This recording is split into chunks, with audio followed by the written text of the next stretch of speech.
O que é a síndrome do morto-vivo ou síndrome de Cotard? Seria um delírio de negação. Então, leva o nome de síndrome de Cotard porque foi o médico que primeiro descreveu em 1882 lá na França. Então, o que seria um delírio de negação, né, que ele fala? As pessoas que têm a síndrome de Cotard, que seria essa síndrome que eu chamei aqui de morto-vivo, é porque a pessoa ela acha que todos os órgãos dela, né, eles estão em um estado de putrefação, que ela não tem sangue mais no corpo, que os órgãos dela não estão funcionando direito, que tem vermes comendo ela acha que já morreu em vida, né?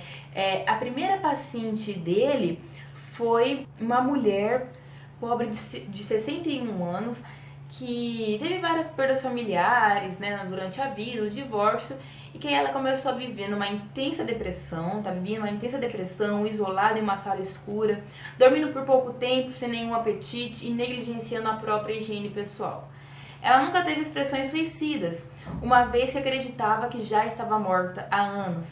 Então, o que acontecia aí é que muitas vezes a pessoa que tem essa síndrome, ela nem deseja morrer, ela cometeu o suicídio, porque na concepção dela, ela já está morta, e que ela está padecendo e está passando por uma espécie de purgatório. Inclusive elas acham que a vida é imortal e que todo mundo não suporta a presença delas porque elas têm esse cheiro de podre, porque elas estão num estado já de putrefação. Não é a primeira vez que vocês vão ver aqui eu falando de quadro psicótico associado ao uso de drogas, tá? De substâncias aí psicoativas.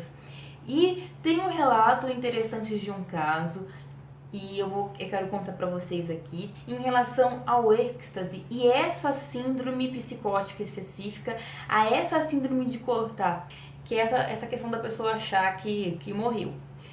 Enfim, um paciente, tá, 23 anos, masculino, formado em economia e trabalhava como profissional autônomo. Ele nunca teve quadro neuropsiquiátrico, nem clínico cirúrgico, nem teve antecedentes familiares e transtornos mentais. Durante a adolescência fez uso ocasional de cannabis sativa, sem repercussões socioocupacionais. Por que é importante falar de antecedente familiar?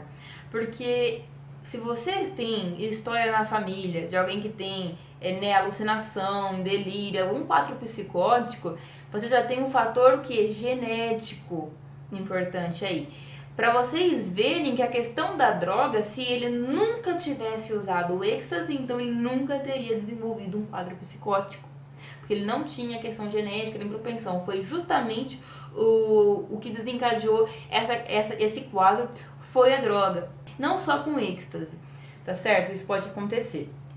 Bom, há cerca de 2 anos, ou seja, ele tinha 23 anos, então quando ele tinha 21 anos, né, passou a frequentar assiduamente festas do tipo rave e a consumir êxtase, em média uma vez por semana. Referia a ocorrência de sintomas subjetivos como o aumento da sensibilidade a estímulos externos e da libido.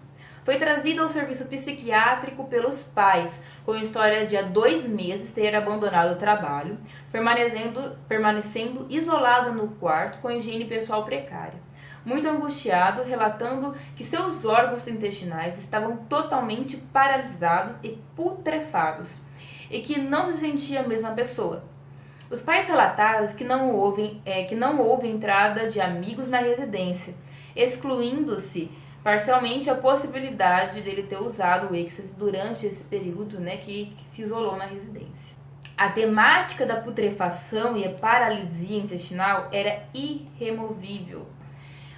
Por que é importante isso? Quando a gente fala de delírio, né, igual os delírios persecutórios que acontecem na esquizofrenia, você não consegue mostrar para a pessoa, logicamente, que não tem ninguém ali.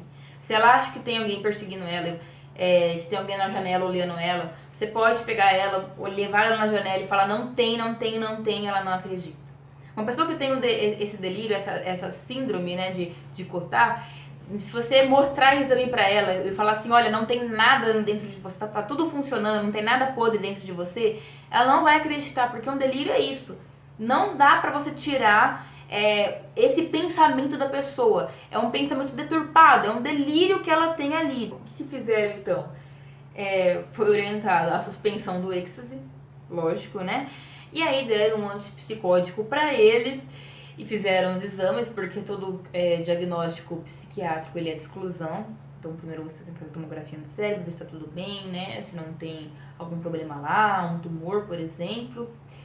E depois de 2 semanas ele já estava mais sociável. É um caso interessante aí, eu vou deixar as fontes sobre essa síndrome de Cotard, sobre a síndrome também de Cotard associada ao êxtase aqui. Acontece que o êxtase ele é uma substância neurotóxica, então ela vai causando a depressão, a diminuição da serotonina. E aí, então, a teoria que você tem é que começa a aumentar a via dopaminérgica, começa a aumentar a dopamina no cérebro. E, inclusive, quando a gente pensa em aumento da dopamina, isso está muito ligado ao quê? Qual é o índice que tem muita dopamina? A esquizofrenia. Então, seria essa questão do êxtase de causar essa neurotoxicidade. Nem toda a síndrome de Cotard está relacionada ao êxtase. Pode existir essa síndrome, então, do morto-vivo, com pessoas que têm apenas essa síndrome ou que têm algum problema já orgânico, né? O que eu quero dizer com isso? Alguma atrofia no cérebro. É muito comum ter essa comorbidade, ou seja, essa outra doença associada, uma atrofia frontal, uma atrofia temporal de algumas partes do cérebro, a pessoa achar que então que está morta.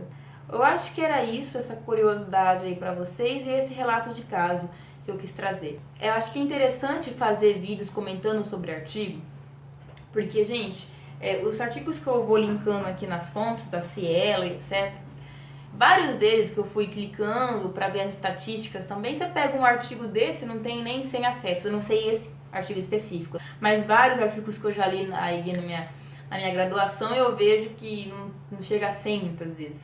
E um vídeo desse pode chegar fácil a mais visualizações que isso. Então, isso se trata de uma divulgação científica que eu tento fazer aí pra galera. Quem gostou, se inscreva e deixa o like. Obrigada!